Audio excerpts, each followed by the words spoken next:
Good morning mga kamakdods. Nandito ako ngayon sa Prua kami. Naglalagay kami ng reservoir. Pakita ko sa inyo. Yan, dapat ito yan. Sige. Hindi ako lang. Tutin mo to. Tama kasi yung vlogger eh. Oh, may amin ako mo.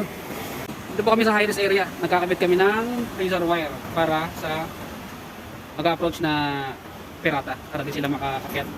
Macdudes! Nandiyan ka pala? Hoy! Sir Ben! Oh, dito nga kami ngayon sa bandang South Africa. Naglalagay kami ng reservoir para sa proteksyon namin. Para hindi agad makaakyat ang mga pirata, masamang elemento ba kaya. Kaya ito yung gear namin, oh. Macdudes, ano ba yung mga proper na dapat isuot sa pagkabit ng razor wire? Ano yan? Ito, may gloves ka na makapal, hindi ka masugatan, saka apron, at saka goggles, at saka ito, yung ninja, tawag to. Ninja. Oh.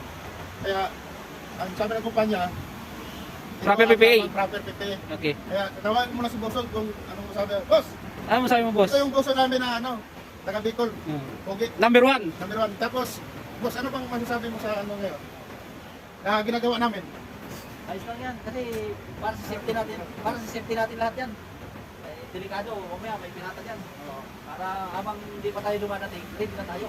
In case man may pumunta, anong attack po yun. Okay, boss, ma-shout out muna sa pamilya mo. Yata. Shout out sa taga-area. Shout out sa my loving wife. Okay. Yan ang boss namin. Yan lang muna ang video ko mga kamakdogs at dito lang muna.